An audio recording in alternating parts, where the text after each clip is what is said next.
ओम शांति। आज 8 जुलाई 2021 की बाबा की मुरली है। बाबा कहते मीठे बच्चे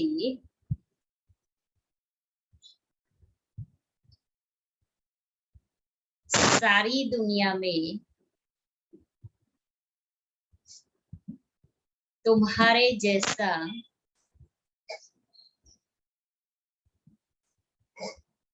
खुश नसीब कोई नहीं।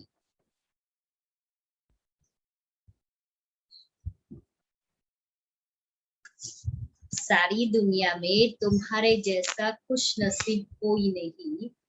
तुम हो राज ऋषि,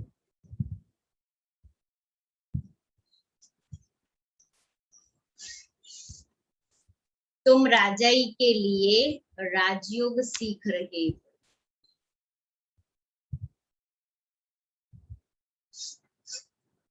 प्रश्न है, निराकार बाप में कौन से संस्कार है जो संगम पर तुम बच्चे की धारण करते हो? निराकार बाप में कौन से संस्कार है जो संगम पर तुम बच्चे धारण करते हो?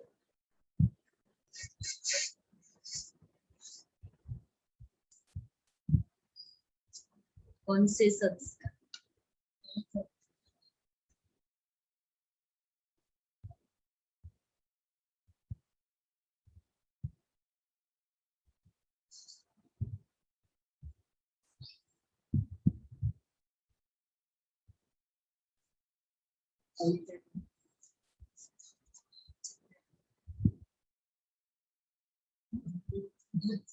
बाप में कौन से, निराकार बाप में कौन से संस्कार है?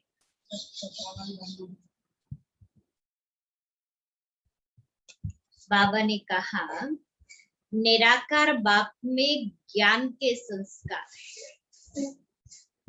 वह तुम्हें ज्ञान सुनाकर पतित से पावन बना देती है, इसलिए उन्हें ज्ञान का सागर पतित पावन कहा जाता है। तुम बच्चे भी अभी वो संस्कार धारण करते हो, ज्ञान देने के संस्कार, इसलिए हम मास्टर ज्ञान सागर बन जाते हैं। तुम नशे से कहते हो हमें भगवान पढ़ाते हैं, हम उनसे सुनकर सुनाते हैं।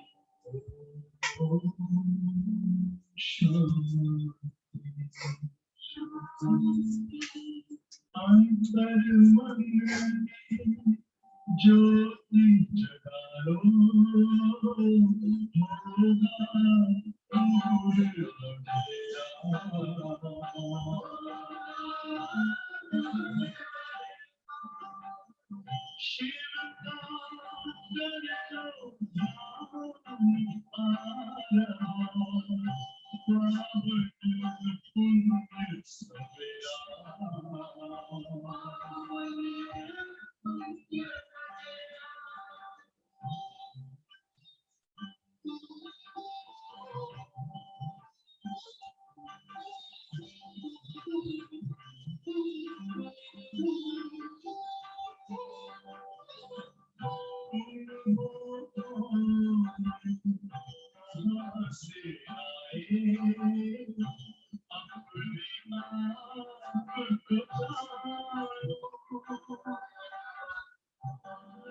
गीत है।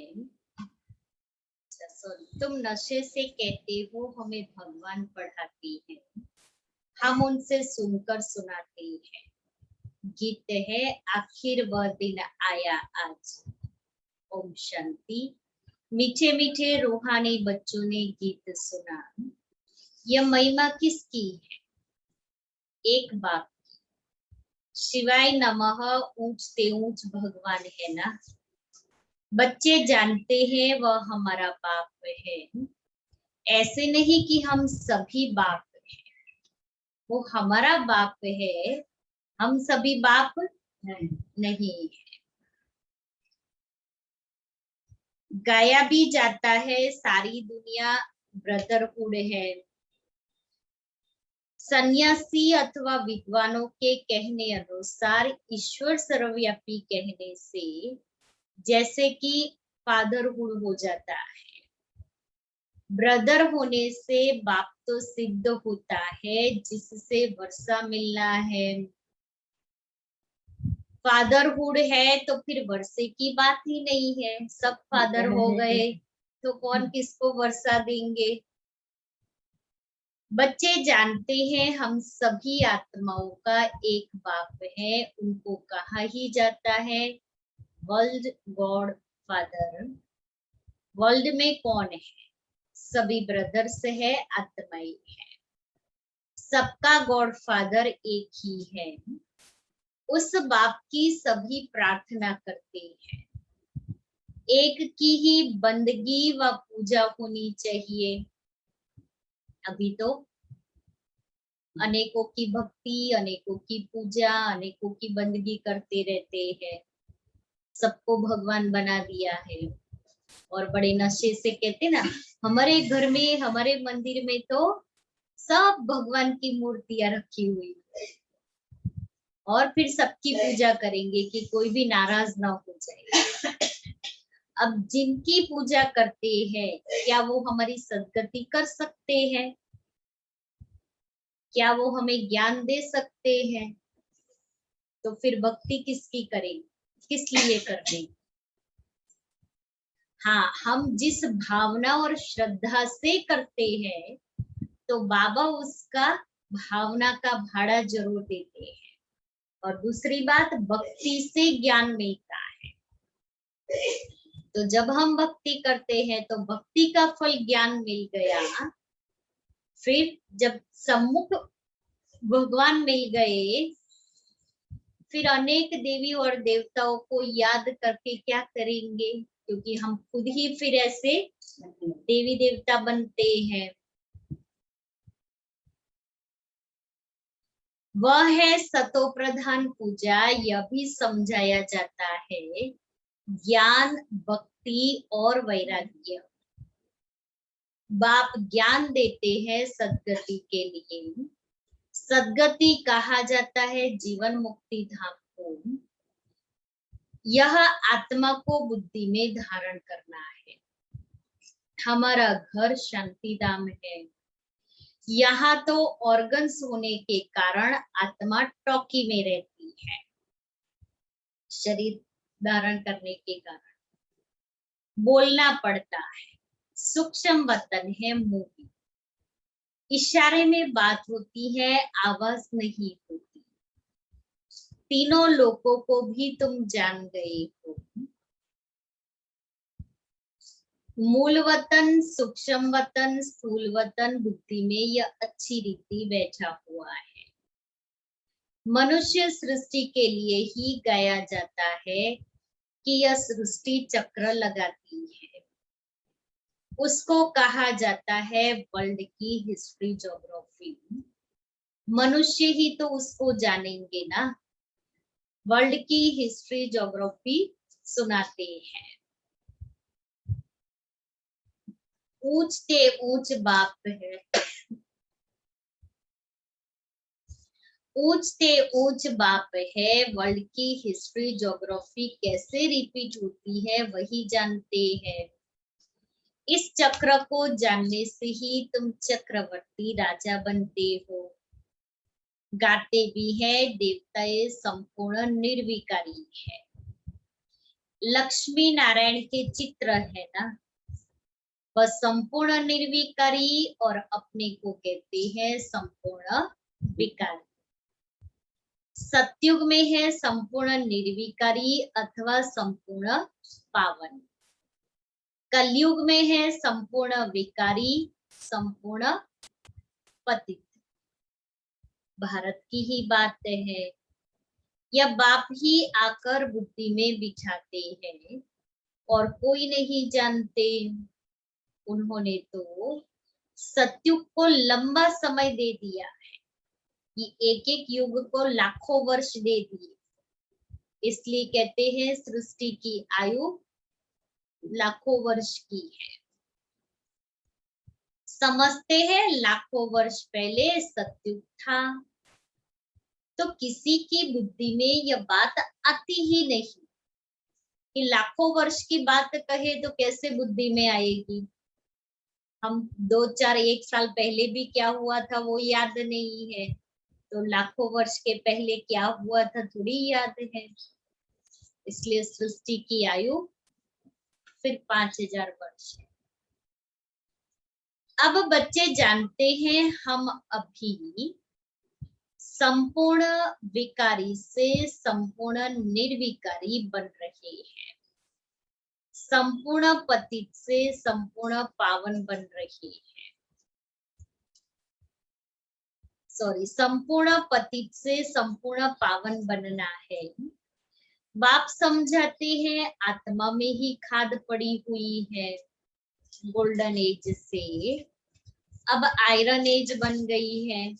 कहा संपूर्ण सतो प्रधान सोने जैसी, और अभी तो देखो लोहे जैसी आत्मा बन गई है।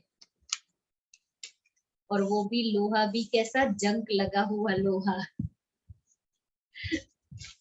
तो आत्मा भी ऐसी जंग लगी हुई लोहे जैसी बन गई है। अभी हमको ऐसी घिस घिस घिस करके आत्मा को ऐसा चमकाना है जैसे कोई चीज घर में होती है काली हो गई हो तो कैसे हम घिस घिस के उसको चमका देते हैं। कपड़े हो, चीज वस्तु हो। तो अभी हमारी आत्मा को भी ज्ञान और योग से इतना घिसना है, घिस घिस करके उसकी चमक वापस लानी है, फिर से चमक जाए आत्मा। तो चमकी हुई चीज तो अच्छी लगती है ना, देख देख के खुश होते। तो हमारी आत्मा भी चमक जाए, ये आत्मा की भेंट की जाती है। ये अच्छी रीति समझना है। तुम बच्चे बहुत खुश नसीब हो। हम बच्चे बहुत खुश नसीब है कोई दुनिया में हमारे जैसा खुश नसीब जिसको भगवान मिला हो, जिसको इतना बड़ा दैवी ईश्वरीय परिवार मिला हो, जिसको इतना ऊंचा ज्ञान मिला हो, जिसको इतना अच्छा सुख मिला हो। आनंद, खुशी और शांति मिली हो। आज लोगों के पास सब कुछ है, लेकिन न शांति है, न सुख है, न खुशी है। और हम बच्चों के पास सब कुछ है। इसलिए बाबा कहता है तुम बच्चे बहुत खुश नसीब हो। अपने भाग्य को देख देख करके हर्षित रहना है, किसी का देख करके जलना नहीं है, क्योंकि उसके पास जो नहीं है ना, वो बाबा ने मुझे दिया हुआ है। तो मैं आत्मा मेरे भाग्य को देख देख करके खुश रहूं। ये नहीं सोचू कि फलाने के पास तो इतना है, मेरे पास तो कुछ नहीं है। मेरे पास जो है वो उसके पास नहीं है। उसको जेलसी होनी चाहिए कि ये खुश कैसे रहते हैं। इनको देखो, इनके सामने कितनी भी प्रॉब्लम होती है, लेकिन ये बड़े शांत रहते हैं। इनके चेहरे पर कोई टेंशन नहीं दिखता है। इसलिए अंदर ही अंदर घुटते रहे कि मेरे जैसा खुश नसीब कोई नहीं, तुम्हारे जैसा खुश नसीब कोई और नहीं। अभी तुम राजयोग में बैठे हो, तुम राज ऋषि हो। राजाई के लिए कभी कोई पढ़ाई होती है क्या?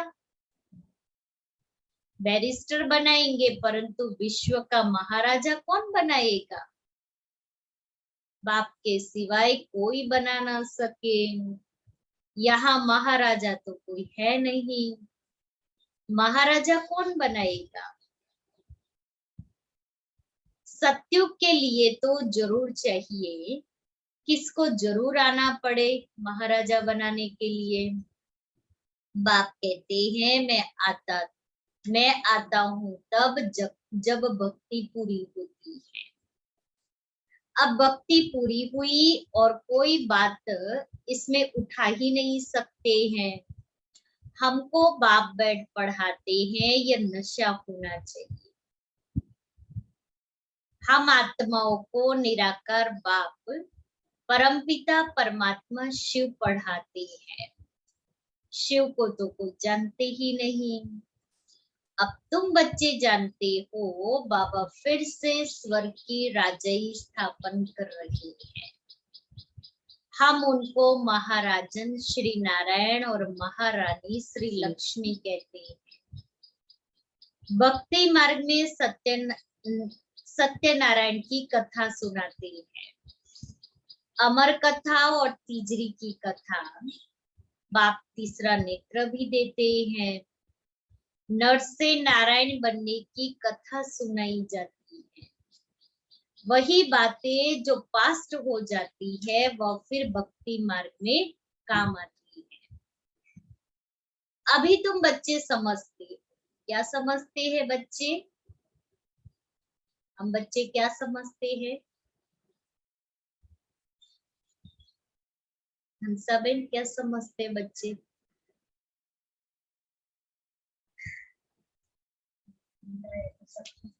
बाप मिला तो सब कुछ मिला, क्या समझते? भाग्यशाली।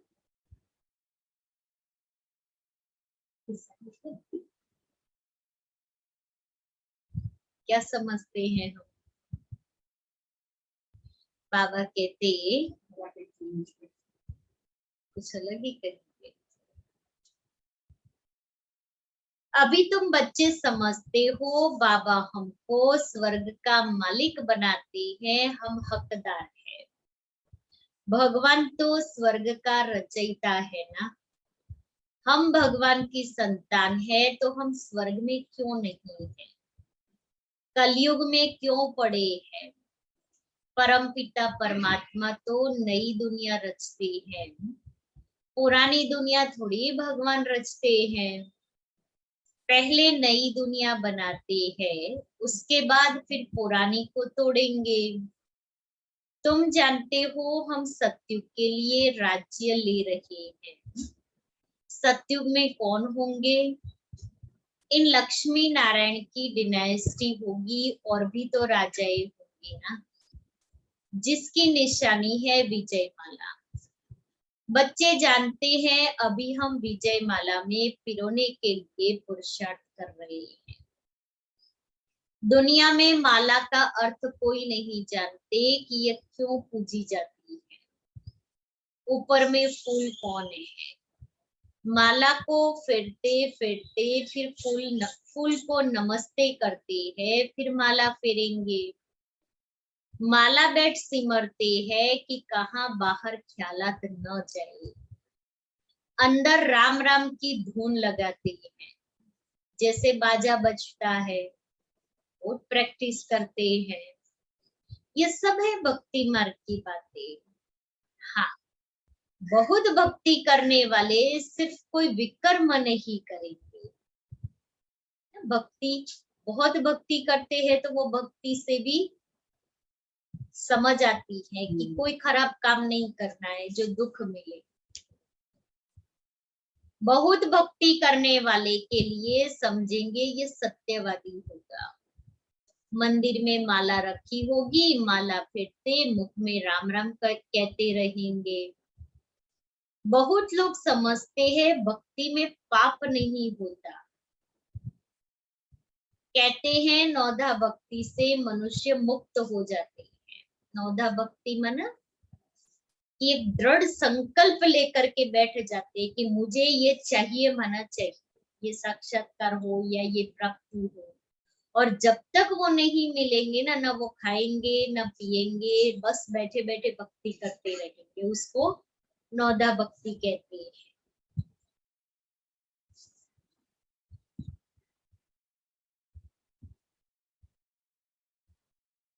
परंतु कुछ कहते हैं नौधा भक्ति से मनुष्य मुक्त हो जाते हैं, परंतु होता कुछ भी नहीं। यह एक नाटक है। उसमें सतो प्रधान सतो रजो तमो में सबको आना है, वापिस एक को भी नहीं जाना है। जैसे ऊपर में जगह खाली हो जाते, ऊपर माना परम धाम में, वैसे यहाँ भी बहुत जगह खाली हो जाएगी। इस सृष्टि पर भी जगह ही जगह हो जाएगी। दिल्ली के आसपास मीठी नदियों पर राजधानी होती है, समुद्र की तरफ नहीं होती। इसलिए सतयुग से लेकर के राजधानी तो दिल्ली और मीठी नदियों के ऊपर ही होगी। जमुना के कंठे पर राजधानी होगी। या बॉम्बे आदि होंगे नहीं, वह तो पहले मच्छी मयानी थी, मछली फंसाने वाले वहां रहते थे। अभी तो समुद्र को कितना सुखाया है, फिर भी मच्छी मयानी होगी। सतयुग में तो बॉम्बे होती नहीं, वहां कोई पहाड़ियां आदि भी नहीं होती, कहाँ जाने की दरकार ही नहीं होती। यहाँ मनुष्य थकते हैं तो जाते हैं रेस्ट लेने, हिल स्टेशन पर जाएंगे, फिर आइलैंड जाएंगे। आइलैंड माना टापू में, तो वहां थकते ही नहीं है ना, जो हिल स्टेशन जाने की जरूरत पड़े रेस्ट के लिए। वहां तो सदैव बाहरी मौसम है, सदैव हम सुख में रहते हैं, कोई टेंशन वाली जीवन नहीं है, कमाने की चिंता नहीं है और कुछ काम नहीं है। दास दासियां होंगे जो करेंगे। वहां कोई थके तो हमको ऐसा हो कि चलो अभी यहाँ थक गए हैं, तंग हो गए हैं, तो कहीं हिल स्टेशन पर जाए, टापू पर जाए। ऐसी बात वहां नहीं है। सतयुग में थकने करने की कोई प्रकार की तकलीफ नहीं होती। तुम स्वर्गवासी बन जाते, कितना अच्छा है, स्वर्गवासी बन जाते। रिंचक भी तकलीफ नहीं होती। दुख क्या होता है, उसकी अविद्या होती है। देवताओं को पता ही नहीं है, वो समझ, वो ज्ञान ही नहीं है कि दुख शब्द ही नहीं है। तो तो अब बच्चों को बाप की श्रीमत पर चलना है। बाप कहते हैं, मीठे लाडले बच्चों, शरीर निर्वाह अर्थ धंधा आदि भी करना है।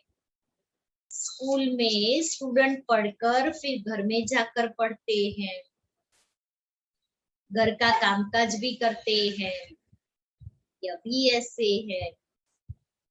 इस पढ़ाई में तो तुमको कोई तकलीफ नहीं। उस पढ़ाई में कितनी सब्जेक्ट्स होती हैं, कितनी सारी सब्जेक्ट्स पढ़नी होती है। यहाँ तो एक पढ़ाई और एक ही पॉइंट, और वो एक पॉइंट कौन सी? आत्मा का पढ़ाई। कौन सी एक ही पढ़ाई? मनुष्य से देवता बने, एक ही पढ़ाई है। कौन सी? मन मना भव, इससे तुम्हारे पाप नाश हो। वहां तो कितनी सब्जेक्ट्स पढ़नी होती है, 20-20, 40-40 सब्जेक्ट्स होती है, और यहाँ तो एक ही सब्जेक्ट मन मना भव। एक ही किताब पढ़नी है, बाकी कोई किताब पढ़नी नहीं है। तो ये पढ़ाई कितनी सहज है पढ़ने में। भगवान वाच है ना, वह समझते हैं। गीता भगवान ने द्वापर में सुनाई, परंतु द्वापर में सुनाकर क्या करेंगे? कृष्ण के चित्र में लिखत बहुत अच्छी है। यह लड़ाई तो एक निमित्त है। सब मरेंगे तब तो वापिस मुक्ति, जीवन मुक्ति में जाएंगे। सो भी सिर्फ लड़ाई में थोड़ी मरेंगे, अनेक प्रकार की कैलेमिटीज होती। बच्चों को कोई दुख नहीं होना चाहिए। मनुष्य का हार्ट फेल होता है तो उसमें कोई दुख नहीं होता है। हार्ट अटैक आया, सेकंड में आत्मा चली गई, कोई इतना पेन नहीं, कोई दुख की बात नहीं। मौत हो तो ऐसा हार्ट फेल हो जाए, बैठे बैठे हार्ट फेल हुआ, खलास। जब तक डॉक्टर आए तो आत्मा निकल जाती है।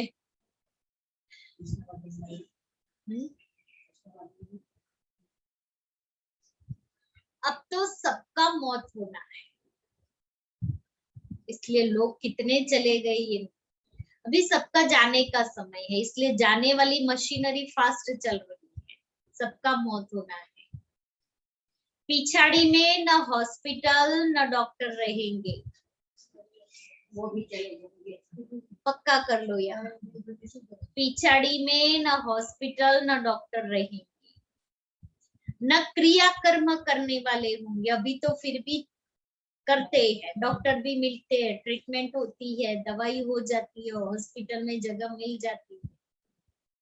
आगे चल करके तो मौत का बाजार गर्म होगा, तो कौन किसको देखेगा?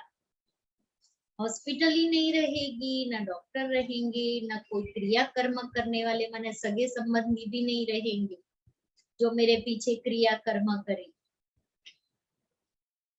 सगे संबंधी ही करते हैं ना। कुछ भी नहीं होगा, सबके प्राण तन से निकलेंगे। मूसलधार बरसात पड़ेगी, मौत में कोई देर थोड़ी लगेगी। कोशिश कर रहे हैं ऐसे बॉम्ब्स बनाए जो मनुष्य फट से मर जाए। ऐसे ऐसे बॉम्ब्स बनाते रहते हैं, बॉम्ब्स की इम्प्रूवमेंट करते रहते हैं। यह ड्रामा में मूड है, बॉम्ब्स बनाना और उस बॉम्ब्स का प्रयोग करना ड्रामा में मूड। ड्रामा में बना बनाया खेल है, कल्प कल्प विनाश होता है।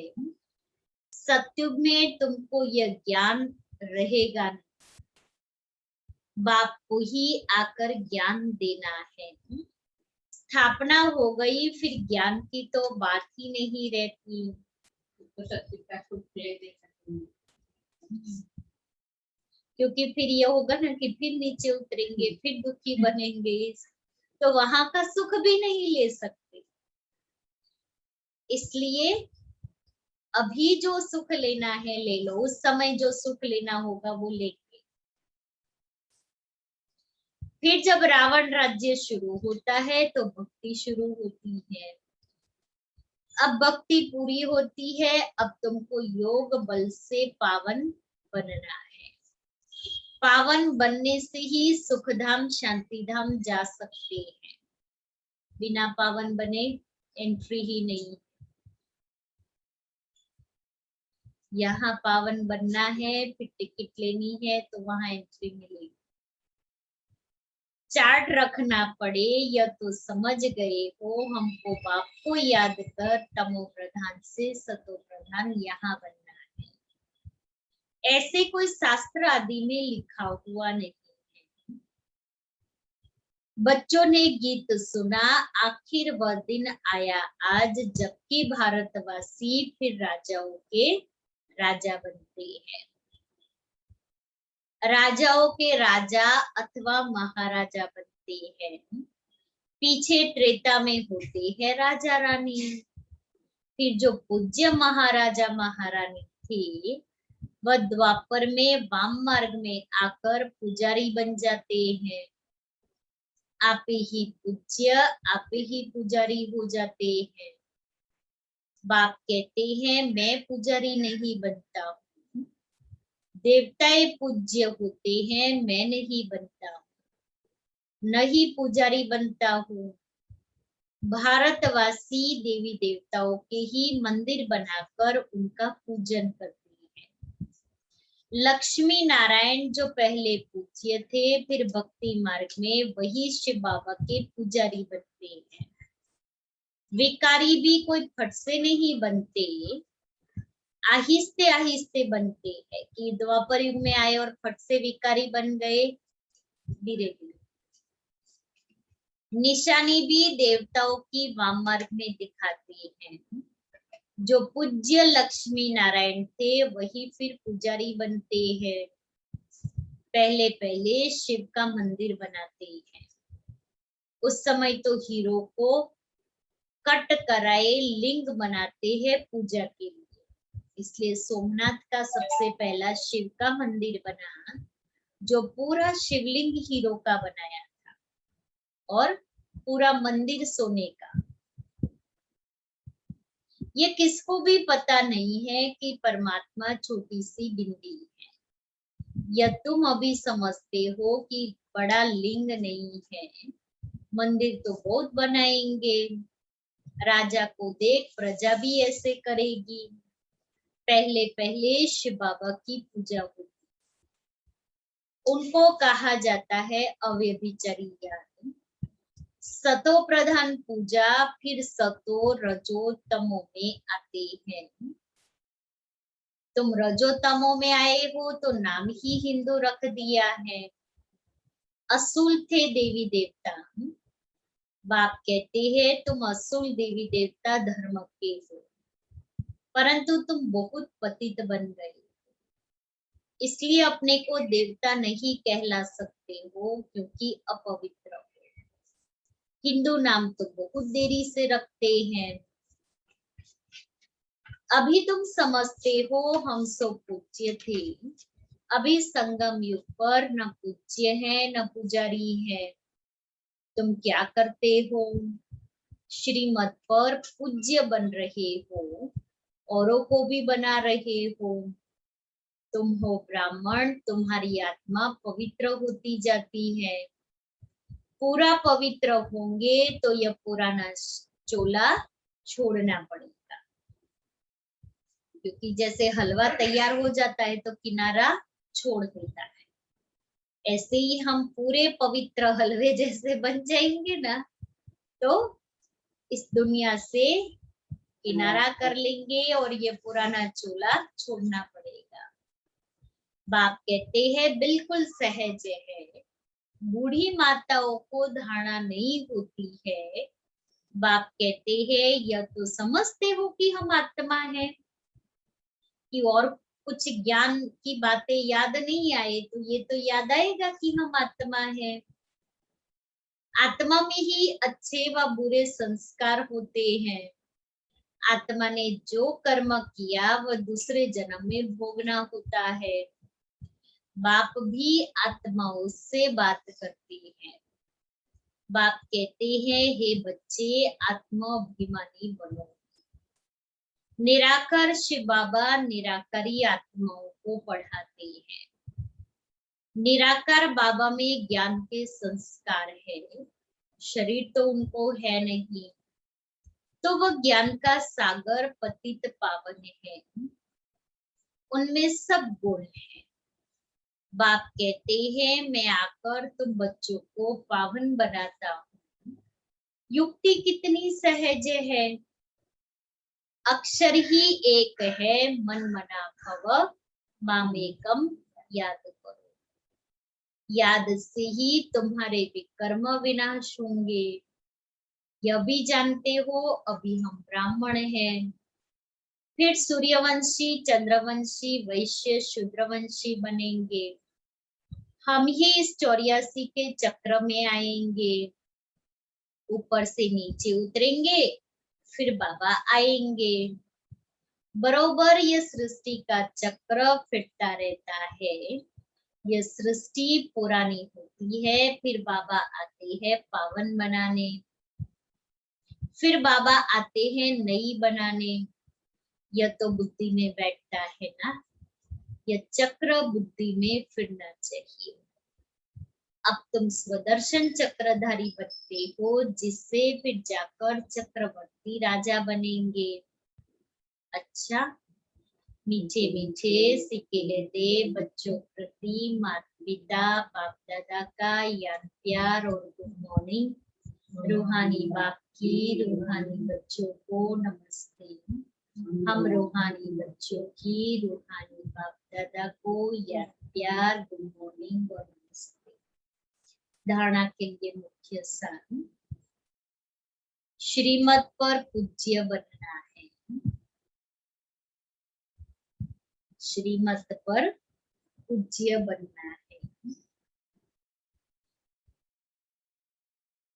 आत्मा में जो बुरे संस्कार आ गए हैं,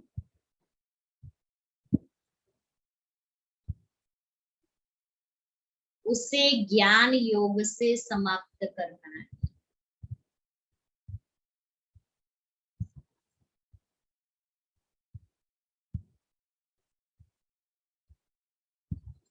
संपूर्ण निर्विकारी बनना है।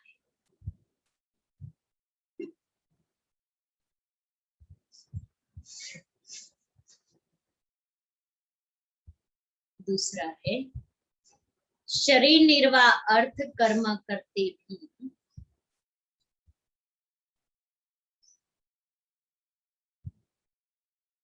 पढ़ाई पढ़नी और पढ़ानी।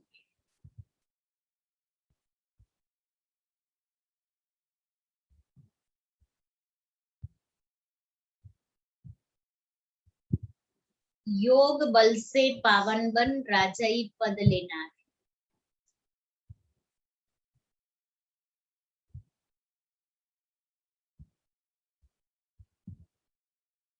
वरदान है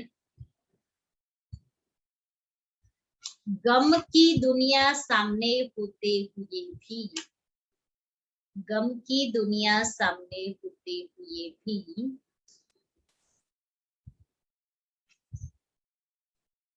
बेगमपुर की बादशाही का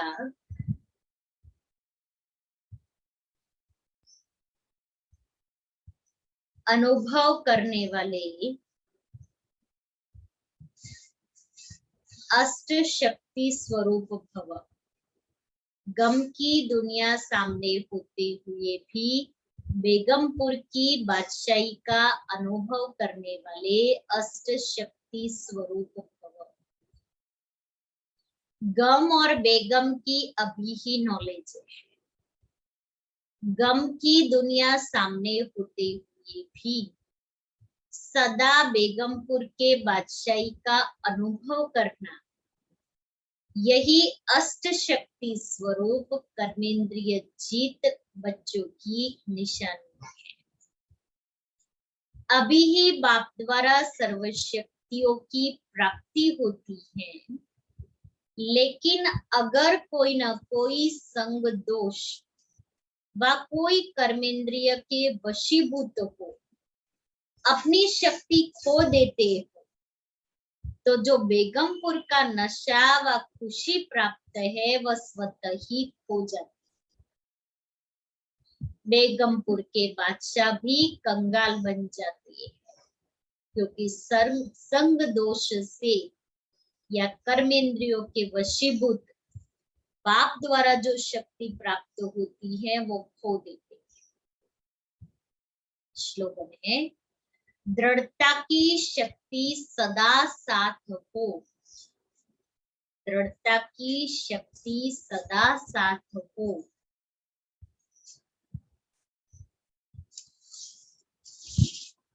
तो सफलता गले का हार है। दृढ़ता की शक्ति साथ हो तो सफलता गले का हार है। और आज का स्वमान है, मैं शक्तिशाली हूँ, मैं शक्तिशाली।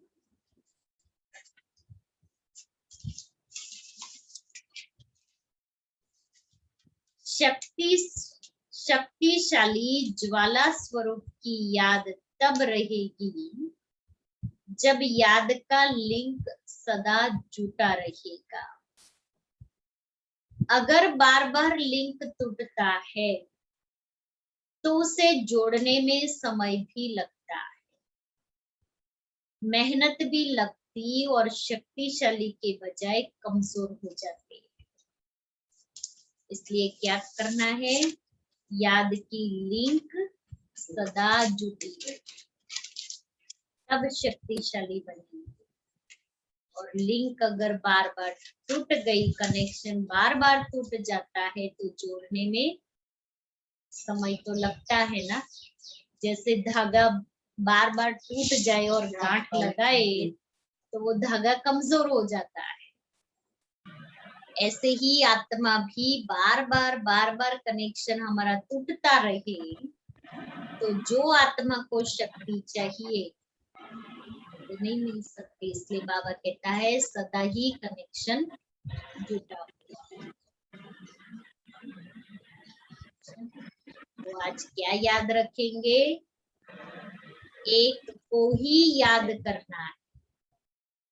एक ही शब्द है, मन मना भव मामेकम याद। एक शब्द को ही याद रखना। और जो ज्ञान के संस्कार बाप में है वो संस्कार संगम पर बाबा हम बच्चों में भी भरती है। हमें भी मास्टर ज्ञान का सागर बनना है। ये बाबा को याद करें। आज तो सतगुरुवार, आज सभी भोग लेने के लिए आ जाना।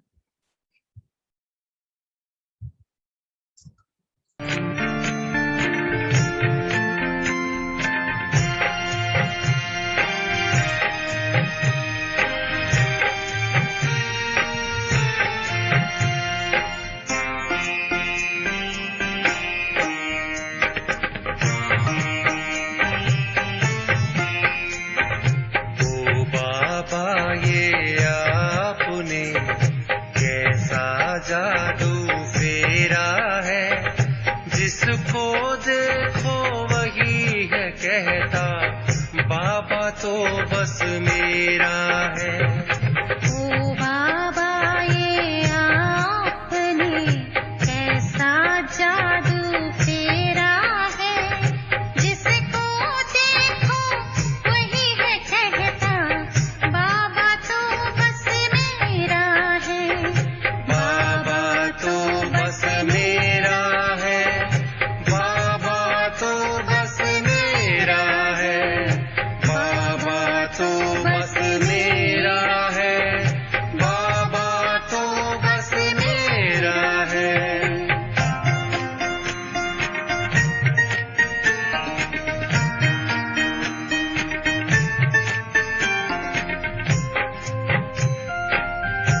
जिससे